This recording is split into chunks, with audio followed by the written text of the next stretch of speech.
Isso aí, hoje a gente está aqui conversando com você sobre xenofobia e a questão da liberdade de expressão, né? Todo mundo falando sobre essa questão. A gente quer falar também, cabeça para cima e assim, a gente está sempre na atualidade falando sobre esses temas.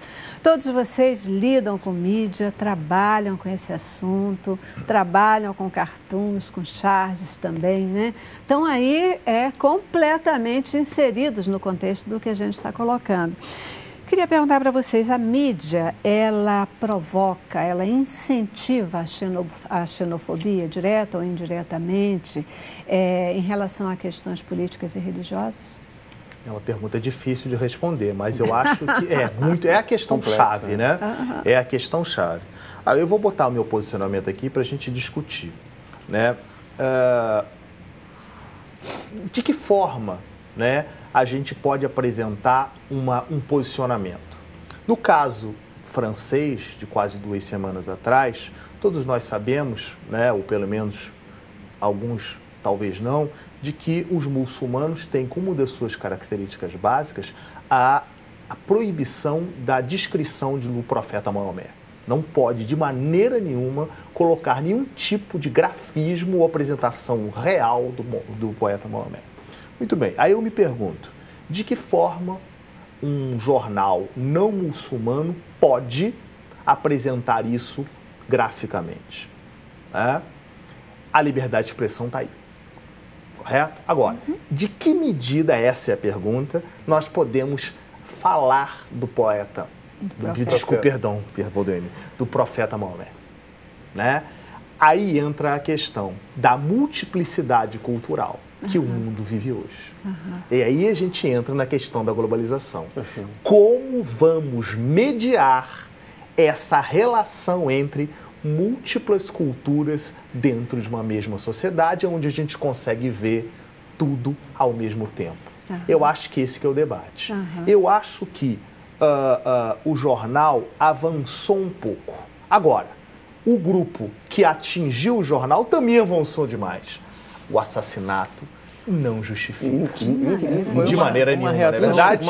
Ou seja, se eu, que sou muçulmano, digamos, vejo aquilo, eu tenho o direito de protestar contra aquilo. Mas não da forma como... Não da forma como foi feito. Aí foi o erro. E até o próprio debate, se eu sou Charlie ou se eu não sou Charlie. Exatamente. Esse debate ele acaba simplificando muito a questão. É preciso uma série de ferramentas de mediação para lidar com esses diversos interesses, esses pontos de vista.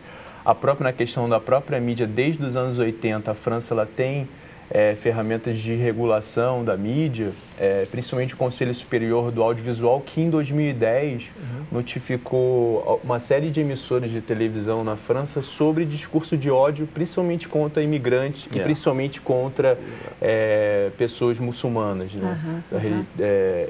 E aí, esse Conselho Superior do Audiovisual, ele não trata do impresso, do jornalismo impresso ou da mídia impressa, apenas da mídia audiovisual, rádio e televisão. E é um debate que surge também, né? Qual é esse limite? Será que foi suficiente? Será que isso não é censura? A boa parte dos próprios jornalistas acabam se autocensurando para evitar esse tipo de reação também. Eu acabo, não vou tão distante porque eu sei que vou ter uma reação muito forte e contrária.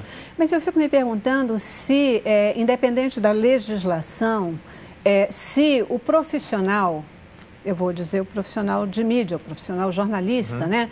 Se essa censura não deve ser uma coisa natural da ética do profissional, né? Porque é aquela questão, até onde vai o meu direito? Essa chamada liberdade, é viável ter... A gente dizer que eu tenho liberdade de mexer com o que eu quero, falar sobre o que eu quero, mesmo que com isso eu vá atropelar princípios e valores dos outros, deixando claro aquilo que você já disse. Ninguém aqui está defendendo a forma ou a reação em relação à morte, à matança de pessoas, isso jamais. Mas, para se entrar no mérito disso, tem que se entrar no mérito da provocação, talvez, né? Da ação. Antes de passar a palavra para vocês, eu queria que a gente pudesse dar uma olhadinha. A produção separou para a gente umas charges para a gente olhar. Ajuda o nosso público a não ficar preso naquela que motivou simplesmente a situação lá em Paris. Mas para alargar um pouquinho a visão e nos mostrar como às vezes as coisas podem ser incômodas. Vamos ver lá. Essa charge mostra mais ou menos como historicamente começou esse grande conflito, que foi o 11 de setembro, entendeu? Verdade. E lembrando, não foi no 11 de setembro, foi um ponto muito forte. Mas já nos anos 90 já tivemos muitos conflitos, entendeu? E essa discussão da charge não é de hoje, ela já tem um certo tempo, né? Essa receita é muito boa. Não, e pode perceber que está sendo colocado, mostrado, evidentemente, são charges, lógico, porque é o que está acontecendo. A charge, como falamos, ela tem esse lado dela que é a bomba, né? Que é o que está acontecendo hoje, enquanto que o cartoon, né, já é diferente, é o riso pelo riso, né? E essa charge não tem esse comprometimento. Por exemplo, do Carlos Latuf, que é um chargista brasileiro, ele teve um papel muito importante lá na Primavera Árabe, no Egito principalmente, e por conta disso, ele não pode entrar no Egito.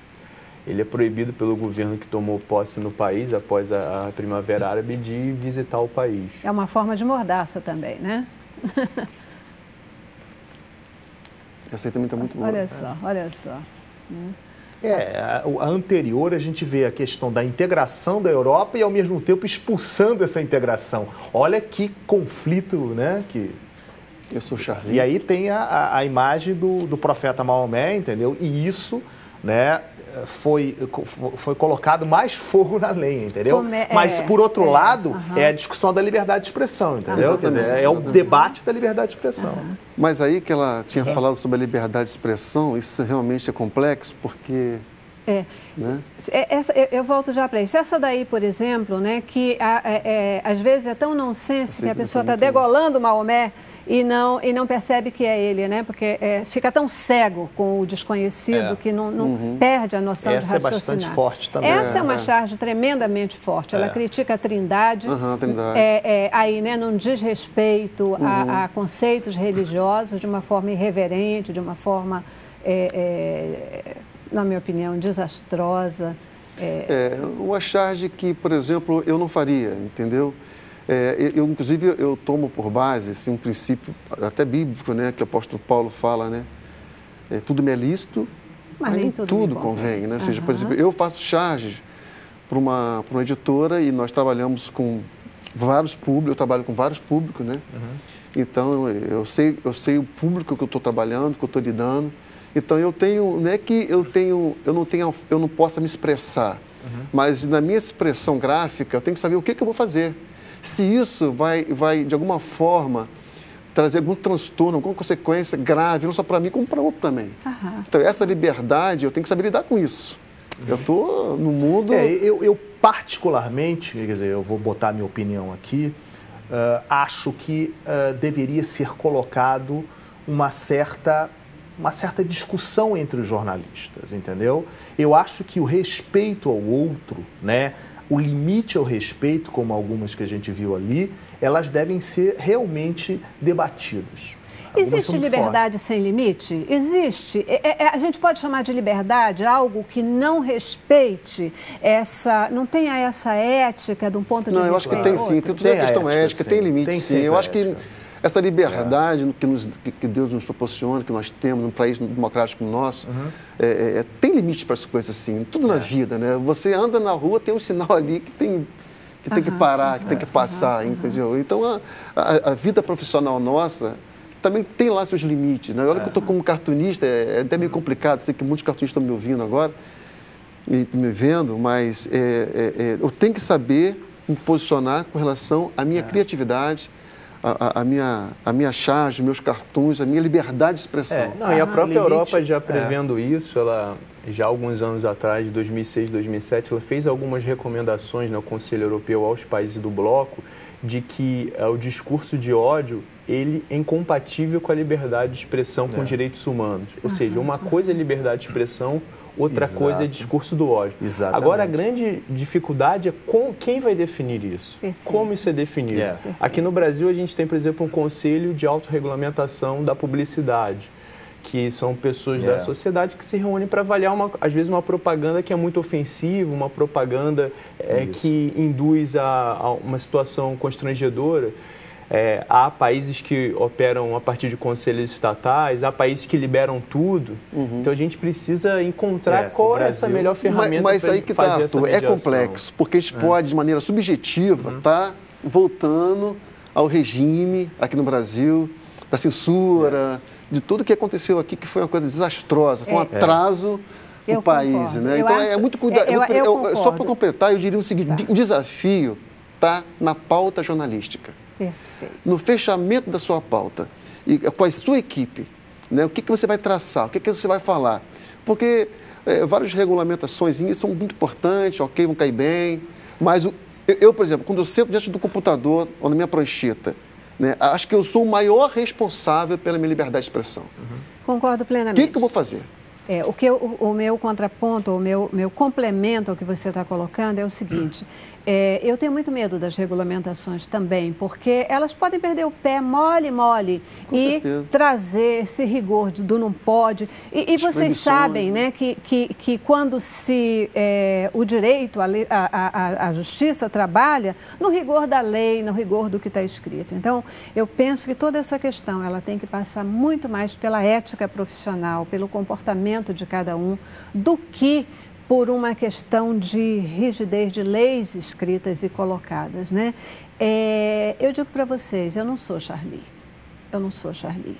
Para mim, dizer eu sou Charlie é dizer tudo pode, tudo é lícito, não tem limites. E eu acho que tem. Eu acho que fazer charges desse tipo, que são tão provocativas, é tão errado quanto os caras chegarem lá e matarem as pessoas por conta dessas provocações. Mas é o que a gente está falando. Por isso que a gente linkou xenofobia, que é o nosso tema. Xenofobia é algo que não está necessariamente sob controle. Ela é uma doença até, né?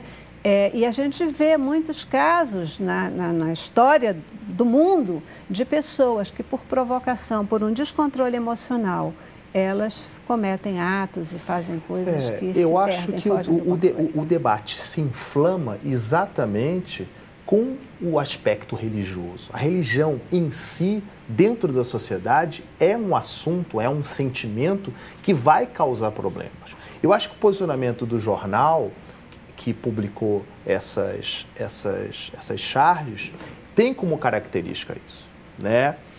A sociedade apresenta essa multiplicidade, né? A sociedade, uma parte dela, reagiu muito negativamente a isso, né? E eu vou voltar a dizer, Celeste, eu acho que a reação ela tem que ser sempre pública e sempre no debate, né? A gente está falando de grupos radicais que atacam as diferenças dessa forma, né? Eu sou Charlie por um lado e não sou Charlie por outro lado. Eu acho que é esse aspecto, entendeu?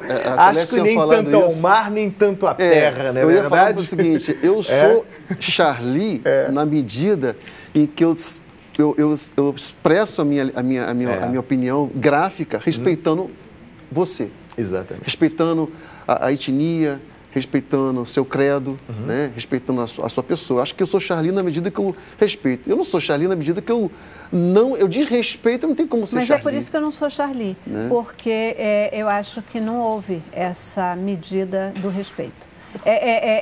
Isso foi de alguma forma desconsiderado e eu acho que precisa ser considerado. Brinca com usos, costumes, com as práticas, brinca com o que você quiser, da forma mais crítica. Mas respeita o sagrado, respeita aquilo que é imexível. Como? É imexível a minha liberdade de falar. Mas é imexível também o direito do outro, né? Com questões religiosas, etc. E a gente não está falando, eu acho até que isso é mais amplo do que o religioso. Cabeça pra